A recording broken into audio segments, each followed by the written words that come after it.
JB Hindo, of course we know you're one of the Duterte. You're going home. Any message? Yep. I was here noong September 20 sa isang maisog event. At bago ako umuwi bukas, I have to pass by our former president, si kay Tatay Digong. Gaya ninyo, isa ako sa unang nag-imbita sa kanya na tumakbong presidente.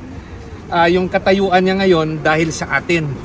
Dahil hiningi natin sa isang mayor ng Davao na tahimik na mumuhay na ituloy ang laban at the national level.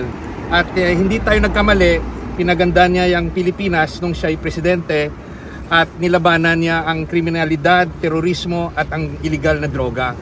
This is the price he has to pay. Nakakalungkot, but makikita natin maraming nagmamahal sa kanya. Isa ako doon. Kaya bago ako umuwi ng Pilipinas, kailangan kong dumaan dito. Mabuhay ang Pilipinas! Mabuhay! Mabuhay si Tatay Digong! Mabuhay! Hanggat ang presence ninyo at saka bosses ninyo nandito, that will be a big help to really bring him home. Bring him Thank home! you. Bring Thank you, Sir him Bong. home! Bring him home! Bring him home! Kuya Bog, kayo po ang unang nakabisita kay Tatay Digong since umuwi si Ma'am Elizabeth at si Isabel last week, no? Isabel. So kamusta naman po si Tatay Digong? Alive.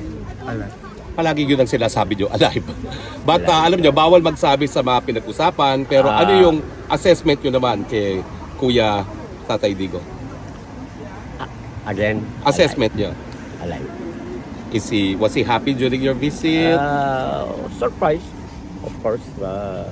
But Dahil hindi niya he was- akalain kayong susunod na bibisita. he was happy to see me also. So, okay lang.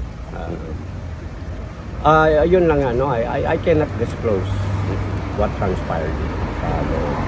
Pero yung physical condition niya, ano assessment niyo sa physical condition? Alive. So he was happy during your visit? Yeah. Okay. Pero nagkwentuhan naman kayo about many things? Mostly on family matters. Bawal i-discuss. So, yun lang. Is okay. Sir, Walang message or anything galing sa kanya? Wala naman. Kwan lang. Mostly on family matters. So, pinag-usapan ng house beauty doing in the Philippines, mga anak niya, siblings and all that. So, How long are you staying po in the Netherlands? I will be here kung sino ang next magpapalit. So, probably in the next week or so. Sa mga 2 weeks kayo dito? So, nag-aantay lang ako who's going to take over. After that, then I go back home. Okay, not much can be reported talaga, no? Dahil pinagbabawalan. Can I ask one question lang? Sir Bong, how did you feel that you're back here in the Netherlands and that you saw your brother alive? Actually, I haven't, hindi ko pa nakuha ng lamig because, we just came from Los Angeles.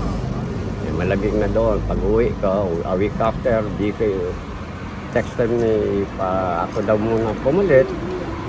Sabi ko, I'm still having my jet lag. Pero, si Tatay Digong yan. So, of course, I cannot say no.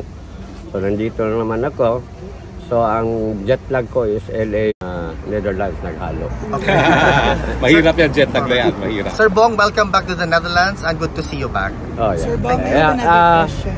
One thing, again and again, in behalf of the siblings, family ni PRRD, and myself, I would like to thank you again for your undying support kay PRRD.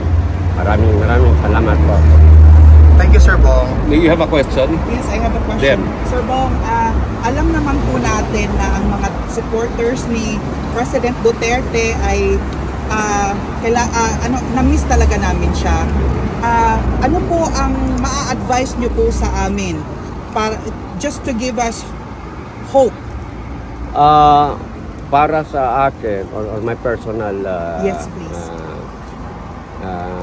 masasabi ko, I hope you will still continue itong galaw na ito that you are all here so that makikita talaga nila that there are supporters all over the world na nakukuhan kay PRRD. So hanggat ang presence ninyo at saka bosses ninyo nandito, that will be a big help to really bring him home. Bring him Thank you. home! Thank you, Sir Bong.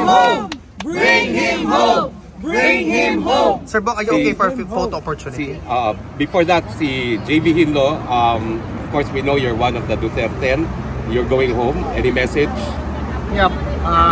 I was here nung September 20 sa isang maisog event, at bago ako umuwi bukas, I have to pass by our former president, si kay Tatay Digong. Gaya ninyo, isa ako sa unang nag-imbita sa kanya na tumakbong presidente. Yung katayuan niya ngayon dahil sa atin. Dahil hiningi natin sa isang mayor ng Davao na tahimik na mumuhay na ituloy ang laban at the national level. At hindi tayo nagkamali, pinagandaan niya yung Pilipinas nung siya ay presidente at nilabanan niya ang kriminalidad, terorismo at ang illegal na droga. This is the price he has to pay. Nakakalungkot, but makikita natin maraming nagmamahal sa kanya. Isa ako doon. Kaya bago ako umuwi ng Pilipinas, kailangan kong dumaan dito. So alam ba ni Tatay Digong na maraming Pilipino nagmamahal sa kanya? Sa susunod, sir, Sayang hindi mo nabanggit na nandito si JB. Papasok ka pa naman ulit. Bukas sabihin mo. Bukas sabihin mo. Pagbisita, nandito yung isa niyang senador. Malungkot ako, pero nagbukas rin sa aking mga mata na ang daming Pilipino, hindi lang sa Pilipinas, ang nagmamahal sa kanya. Yeah. Mabuhay ang Pilipinas! Mabuhay! Mabuhay si Tatay Digong! Mabuhay! Thank you po, Okay, Sir Bong. so picture.